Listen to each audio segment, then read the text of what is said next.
Greetings, everyone. Welcome. We are going to be focusing on our growth, transition, boundaries, and becoming an empowering reflection of human centered, professionally grounded. Okay, ready for the show? Welcome to the Atara experience, where advocacy meets transformation, transformation meets awareness, builds resilience, and action, which helps us grow into the lives we are meant to live.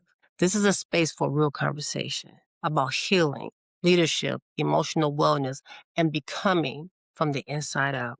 Whether you're a healthcare worker, a parent, a leader, a pastor, a survivor, an entrepreneur, or someone simply just trying to figure out your next step in life, this episode is for you. And today we're talking about something almost everyone experiences but rarely names. What happens when your life begins to change and the people around you don't grow in the same direction? Good question, right? In the community health workers practice, we often talk about meeting people where they are. That's usually it. But here's something we don't talk about enough. Sometimes growth means realizing you are no longer where you used to be. There are stages in life: survival, stabilization, healing, growth, leadership, purpose, and each stage asks something different from you. And at some point, life stops asking, can you make it through? And start asking, are you willing to grow beyond what feels familiar? Growth changes routines. Growth changes boundaries. Growth changes relationships. And change reveals alignment. Many working people experience this quietly. You start prioritizing your mental health. You set healthy boundaries. You pursue education, leadership, or even healing. And suddenly people say, you've changed. You're different. You don't come around like you used to. You think you're better now. But here's a reflection I want listeners to sit with. Growth often looks like distance to people who were comfortable with the old version of you. And that doesn't make anyone wrong. It simply means you're entering a new chapter. And as a community health worker and workforce strategist, I've learned this truth. Not everyone walks every stage of the journey with you. And that's the part of healthy development. Your proximity doesn't always mean alignment. And just because someone has history with you doesn't always mean they have alignment with where you're going. Workplaces change, families evolve, friendships shift, leadership responsibilities grow. And sometimes the hardest realization is you can care about people deeply and still move forward differently. Growth is not rejection, it is transition. In public health and behavior wellness, we call this readiness for change. Everyone moves at a different pace, and forcing yourself to stay small while others feel comfortable is not sustainability, it's burnout. There's a cost for people pleasing. And let's talk honestly. Many high capacity people, caregivers, helpers, leaders, CHWs, professionals struggle with people pleasing, even pastors, because we are trained to help.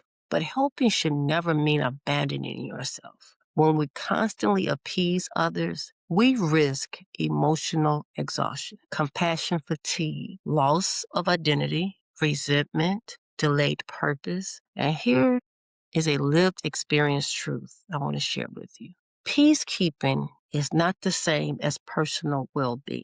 Healthy growth sometimes requires uncomfortable decisions, not harshness, not disconnection, but clarity. Now, the grief no one talks about. Growth can be exciting, but it can also be grieving.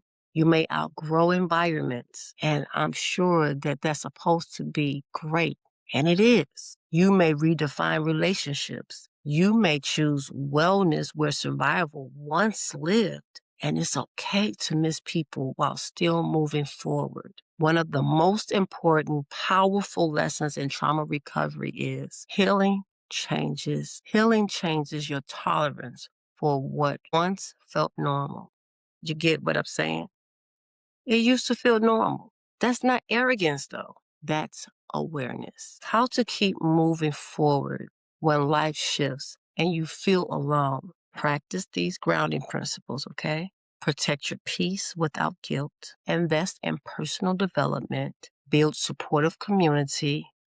Honor your progress. Make decisions aligned with your future self. You don't need universal agreements to grow. You only need courage to continue. A reflection moment for you. I want the listeners to pause and ask themselves, where am I growing right now? What habits or relationships no longer support my well-being? And am I shrinking myself to maintain comfort for others? Because transformation begins with honest reflection. Let's be honest. Empowerment declaration time.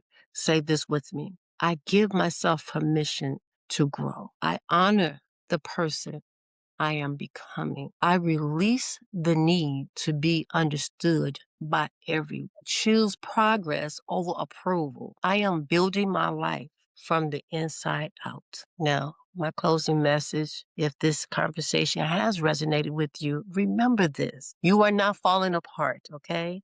You are recognizing your life around health, purpose, and clarity. And that takes courage. I'm Atara Estes, community health worker strategist, empowerment coach, author, and keynote speaker. And through a tattoo brands, we create spaces where individuals and organizations learn how to lead, heal, and empower. If you're looking for a transformational speaking, workforce wellness conversations, or leadership experiences rooted in lived experience and professional insight, you can connect through Tattoo Brands. This week, I need for you to practice. And that's the only way how you're going to see any transformational aspects of yourself growing.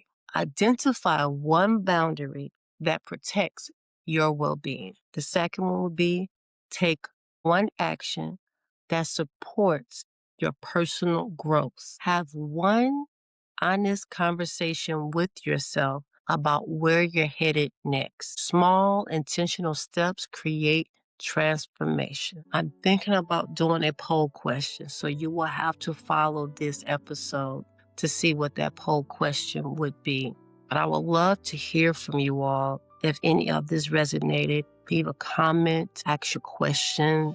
I am going to post a poll question up here in our description. Just let's have conversation. Let's really see ourselves healing and empowering and leading in this space. This has been the Atara experience, where awareness becomes action, healing becomes leadership, and transformation starts from within. Until next time, empowered by grace, crowned in purpose, lead, heal, and empower. Be blessed.